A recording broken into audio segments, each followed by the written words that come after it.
महाराष्ट्र में राजनीति का भविष्य, नियति जिंदगी से जुड़ा हुआ एक महत्वपूर्ण शब्द है। आपने जो लिखकर लाया है वह जरूर होगा। कोई भी ज्योतिषी या कोई भी अन्य शक्ति उसे बदल नहीं सकती। अच्छे कर्मों से उसके दुष्प्रभाव कम जरूर हो सकते हैं, लेकिन लिखा है तो होके रहेगा। ज्योतिष का अध्ययन करते हुए कई बार एक नई पत्रिका सामने आती है।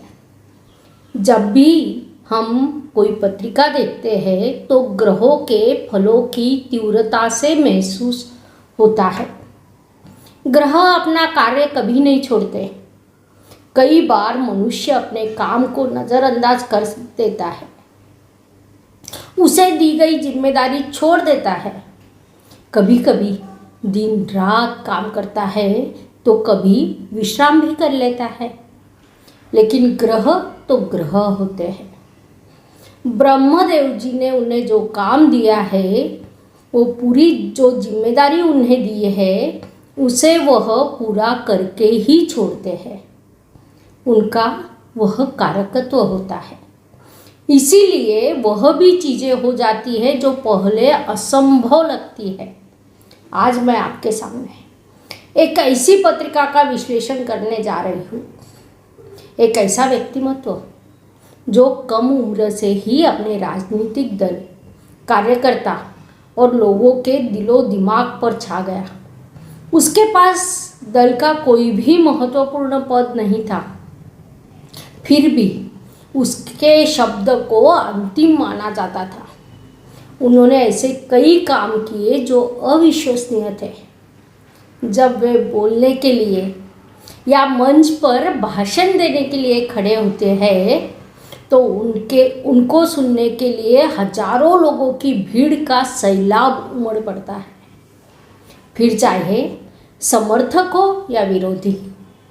उनकी बातों का जादू सब पर छाया रहता है। इसीलिए आज वे क्या बोलेंगे, यह सुनने के लिए लोग अपने काम धाम छोड़कर इकट्ठे हो जाते हैं। आपको पता चल गया होगा, यह शख्स कोई और नहीं बल्कि राज साहब ठाकरे है। मराठी लोगों के दिलों पर राज करने वाले राज साहब क्या भविष्य में कभी महाराष्ट्र राज्य पर राज करेंगे? इसका विश्लेषण हम आज उनकी पत्रिका से करेंगे। Please like, share and subscribe the channel, और हाँ, बेल आइकॉन दबाना ना भूलें।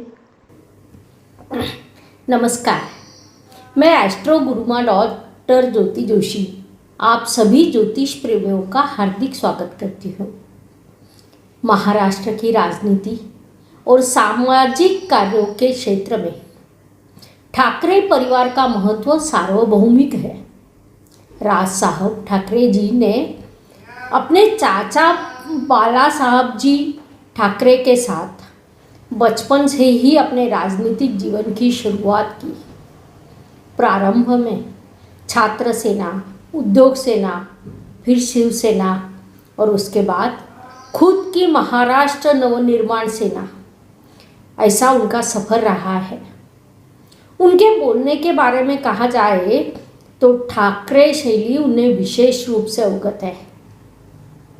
यह कहना गलत नहीं होगा कि छात्र सेना में रहते हुए शिवसेना को युवाओं का समर्थन दिलाने में उनकी अहम भूमिका थी, क्योंकि तब से वह युवाओं के दिल पर राज कर रहे हैं।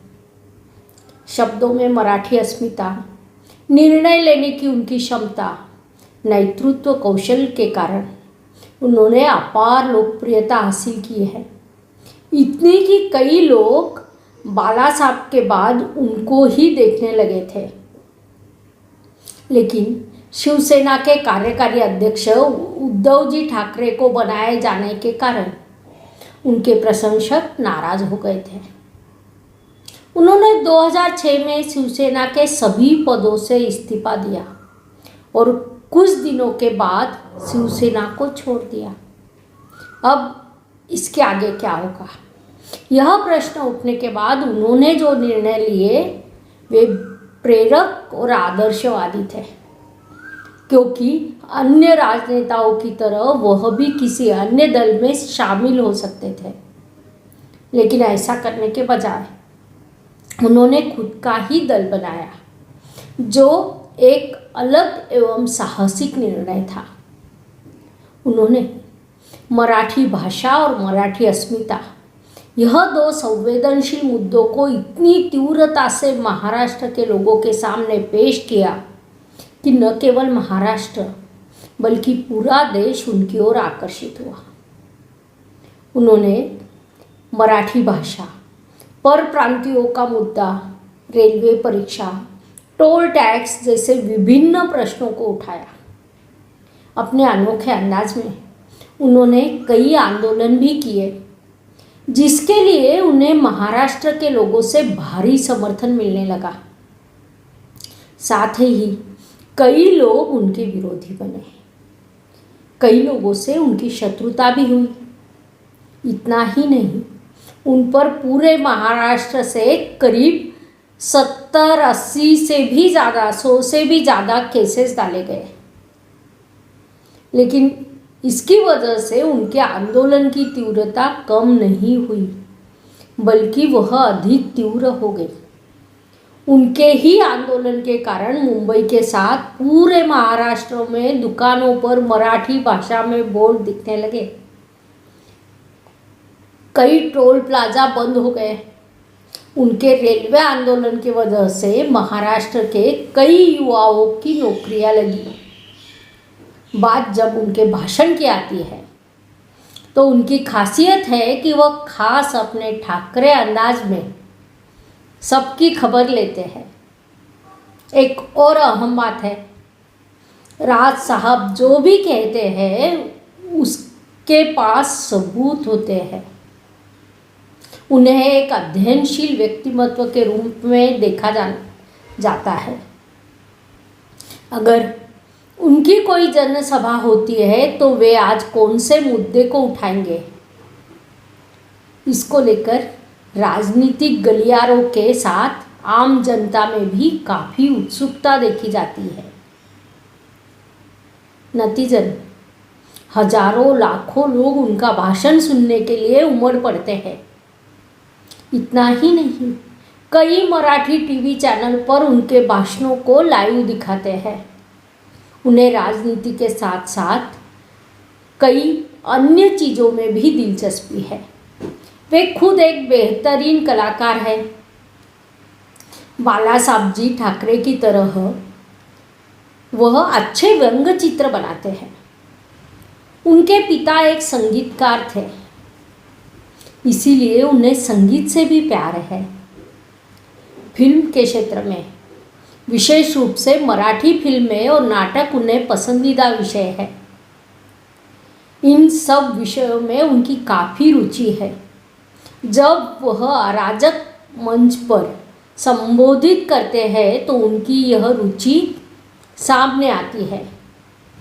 वह एकमात्र ऐसा नेता है जिन्होंने सबसे पहले महाराष्ट्र के विकास की ब्लूप्रिंट सामने रखी। इसीलिए कई लोगों को लगा कि महाराष्ट्र का नेतृत्व ऐसे ही व्यक्तिमत्व के हाथ में होना चाहिए। फिर भी पहले कुछ वर्षों को छोड़कर उन्हें अपेक्षित सफलता क्यों नहीं मिली, इसका विश्लेषण अब हम उनकी पत्रिका से करते हैं। हम इस विषय के बारे में और भी जानेंगे, लेकिन पहले महत्वपूर्ण बात यह है कि अगर आपने हमारे एस्ट्रो गुरुमा डॉक्टर ज्योति जोशी इस YouTube चैनल को सब्सक्राइब नहीं किया है तो अभी ज़रूर करें, ताकि हम आप तक ज्योतिष की नवीनतम जानकारी पहुंचा सकें। बेल आइकॉन दबाना ना भूलें। इसका मतलब है नया वीडियो अपलोड होने के बाद आपको तुरंत पता चल जाएगा। Please like, share and subscribe the channel. और हाँ, बेल आइकॉन दबाना ना भूलें। राज साहब ठाकरे जी के जीवन में अचानक ऐसा क्या हुआ जिसकी वजह से उनके जीवन की दिशा बदल गई? क्योंकि बाला साहब जी ठाकरे के बाद उन्हें ही शिवसेना का मुख्य आधार माना जाता था। उसके बाद परिस्थिति में बदलाव हुआ और उसके साथ ही घटनाएं भी बदल गई। मेरे सामने जो पत्रिका है बहुत ही अलग है। इस पत्रिका की विशेषता यह है कि जीवन की लगभग प्रथम 40 वर्ष और अगले 40 वर्ष पर विचार करें तो अंतर विरोध प्रकट होता है। जन्म के समय उन्हें चंद्रमा की महादशा, उसके बाद लग्नेश मंगल, फिर राहु, फिर बृहस्पति की महादशा थी। पत्रिका में राहु बृहस्पति की राशि में और नवमांश में केंद्र स्थान में विराजमान है। इसीलिए इन सभी महादशाओं में उन्हें एक के बाद एक सफलता मिलकर इनके जीवन को आकार प्राप्त हुआ। राहु की महादशा में उनको थोड़ा संघर्ष करना पड़ा, लेकिन अस्तित्व बना। बाद में गुरु की महादशा, गुरु बृहस्पति की महादशा ने उन्हें दोनों हाथों से सफलता दी। बृहस्पति ग्रह उनकी पत्रिका में त्रिकोण के स्वामी होकर केंद्र में विराजमान है। इसे ज्योतिष में केंद्र त्रिकोण योग कहा जाता है। यदि त्रिकोण का स्वामी केंद्र में हो और पंचमेश भी केंद्र में हो तो इस स्थिति को ज्योतिष में लक्ष्मी नारायण योग कहते हैं। यह अत्यंत शुभ योग उनकी पत्रिका में था, जो गुरु की महादशा शुरू होते ही कार्यान्वित हुआ। उन्हें दोनों हाथों से समृद्धि प्रदान की। बुध ग्रह उनकी पत्रिका में स्वराशि में विराजमान है, इसीलिए उन्हें वाचा सिद्धि मूल रूप से प्राप्त है। साथ ही मंगल की आक्रामकता, रवि का तेज उनमें अंकित है। रवि, मंगल और बुध, इन तीनों ग्रहों से उनकी स्वतंत्र भाषण शैली निर्माण हुई है। परिणामवश जब वे बोलने के लिए खड़े होते हैं तो उनके पास बुध की बुद्धि, मंगल की आक्रामकता और रवि का तेज होता है। नतीजन सामने बैठे श्रोता उनकी वाणी से मंत्रमुग्ध हो जाते हैं और पूरी तरह से उनके प्रभाव में रहते हैं। इस काल में उन्हें हरेक कार्य में सफलता प्राप्त हुई, फिर वे आंदोलन हो या मोर्चा हो। बृहस्पति की महादशा थी, तब तक यह सब होते गया। सन 2011 में उन्हें बृहस्पति की महादशा पूरी होकर शनि ग्रह की महादशा शुरू हुई। शनि महाराज उनकी पत्रिका के अकारक ग्रह है। ज्योतिष के अनुसार पत्रिका में तृतीयेश और चतुर्थेश अकारक ग्रह होते हैं। खासकर ऐसा ग्रह जो पंचम स्थान में राहु की युति में 29 अंश पर हो, अर्थात अकारक होने के साथ उसमें आंशिक बल भी नहीं था। ऐसे शनि महाराज की महादशा शुरू हुई और उनका जीवन बदल गया। जब कोई भी महादशा संघर्ष से भरी होती है तो उसका पहला चरण सुखद जाता है।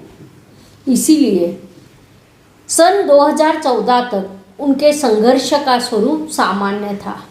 उसके बाद जीवन के सभी मोर्चों पर उनको तीव्र संघर्ष शुरू हुआ, फिर चाहे वो राजनीतिक हो, स्वास्थ्य हो। वह संघर्ष आगे भी जारी रहेगा, क्योंकि शनि की महादशा लंबे समय तक चलती है। अब वो उन्हें बेहद परेशान करने वाली है। नवमांश पत्रिका में जब हम शनि की स्थिति को देखते हैं तो वहाँ भी वह शुभ या लाभकारी नहीं। राहु की युति में बैठा शनि उनके लिए निश्चित रूप से कष्टप्रद है। चूँकि पंचम स्थान में बैठे इस शनि महाराज की दृष्टि सप्तम स्थान, सप्तमेश और सप्तम के कारक ग्रह पर पड़ रही है, ऐसे जातक के लिए साझेदारी का व्यवहार कभी भी लाभप्रद नहीं होता है। ऐसे लोगों के साथ सभी लोग सम्मान से पेश आते हैं लेकिन दूरी बनाए रखते हैं। उनके करीब वह जा नहीं सकते। शनि महाराज की सप्तम दृष्टि लाभ स्थान पर पड़ रही है। इच्छा पूर्ति के स्थान पर दृष्टि पड़ने से शनि महाराज इच्छा पूर्ति में भी विलंब एवं विघ्न लाते हैं। इसके अलावा दशम दृष्टि उनके कुटुंब स्थान पर पड़ रही है, जिसके कारण उन्हें परिवार के सदस्यों का सहयोग नहीं मिल सका। वहाँ भी नकारात्मकता उत्पन्न होती है। गोचर की दृष्टि से देखा जाए तो शनि महाराज अभी मकर राशि में है। जिस दिन वे कुंभ राशि में जाएंगे तब अष्टक वर्ग के बिंदु को देखा जाए तो शनि महाराज ने कुंभ राशि को केवल 2 अंक दिए हैं। इसका अर्थ है उनके लिए नए संघर्ष की स्थिति निर्माण होगी। अंतराल में उनके लिए एक शुभ समय भी है, लेकिन वह अस्थायी रहने वाला है। अगले कुछ दिनों में ऐसा माहौल बनेगा कि राज साहब एक बार फिर से सामने आ रहे हैं। आम जनता को उम्मीद होगी कि साहब अब कुछ शानदार करेंगे। आमतौर पर जून 2021 से अप्रैल 2022 के बीच अस्थायी तौर पर अच्छा समय मिल रहा है। इस शुभ समय का वे कितना उपयोग करते हैं यह कहा नहीं जा सकता, लेकिन इस दौरान उन्हें कहीं न कहीं ग्रहों से काफ़ी अच्छा सहयोग मिलेगा। इसीलिए इस शुभ काल का उन्होंने लाभ उठाना चाहिए। खुद पर, अपने परिवार पर ध्यान देने की कोशिश करनी चाहिए। साथ ही सेहत में सुधार का भी प्रयास करें। जब भी हमारे पास ऐसी पत्रिकाएं आती हैं तो हम उन्हें सीधा सीधा बता देते हैं कि आपके जीवन के 2 भाग हैं। पहला भाग शुभ है और दूसरा भाग संघर्ष का है। कुछ जातकों के लिए पहला भाग संघर्ष से भरा हुआ और दूसरा भाग शुभ फलदायी होता है। ऐसे जातक भी हमारे पास आते हैं।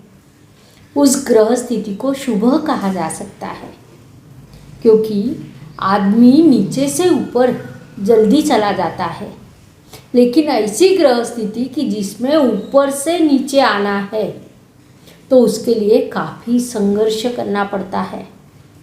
ऐसा जीवन जीने वाला व्यक्ति के लिए वह बहुत कठिन होता है। यह कड़वा सच उनकी पत्रिका में है। राज साहब जी को बड़ा मौका मिलेगा, वे राजनीति में सफल होंगे, यह उनकी पत्रिका में नहीं है। यह भी उतना ही सच है कि जून 2021 से अप्रैल 2022 तक अच्छी सफलता प्राप्त हो सकती है। इस काल का सदुपयोग करें। उसके बाद शनि महाराज जब कुंभ राशि में प्रवेश करेंगे तब उनके लिए काफ़ी नया संघर्ष से भरा समय होगा। गोचर और महादशा दोनों के दृष्टि से यह काल उनके लिए कष्टप्रद रहने वाला है। उसके बाद चंद्रमा के अंतर्दशा में भी उन्हें कष्ट प्राप्त होगा। हालांकि 29 मार्च 2025 से स्थिति बदलेगी, क्योंकि तब शनि महाराज मीन राशि में प्रवेश करेंगे। तब उन्हें मंगल की अंतर्दशा शुरू होगी, जो उनके कर्तृत्व को नया आयाम देगी। उसके बाद राहु की अंतर्दशा शुरू होगी। चूँकि मूल पत्रिका में शनि और राहु युति में हैं, इसके अलावा नवमोंश कुंडली में राहु शनि की राशि में है और एक दूसरे के लाभ स्थान में होने की वजह से राहु की अंतर्दशा उनको निश्चित रूप से प्रगति की ओर ले जाएगी। इसीलिए जब हम महादशा और अंतर्दशा को देखते हैं तो 29 मार्च 2025 के बाद 5 साल उनके लिए बेहतर साबित होंगे। इस अवधि में जब हम गोचर के बारे में सोचते हैं या अष्टक वर्ग में जिस ग्रह की महादशा शुरू हो उस ग्रह का गोचर अधिक महत्वपूर्ण होता है। इसके अनुसार इस अवधि में जब शनि महाराज मीन राशि में जाते हैं तो अष्टक वर्ग में वहाँ 5 बिंदु मिले हैं।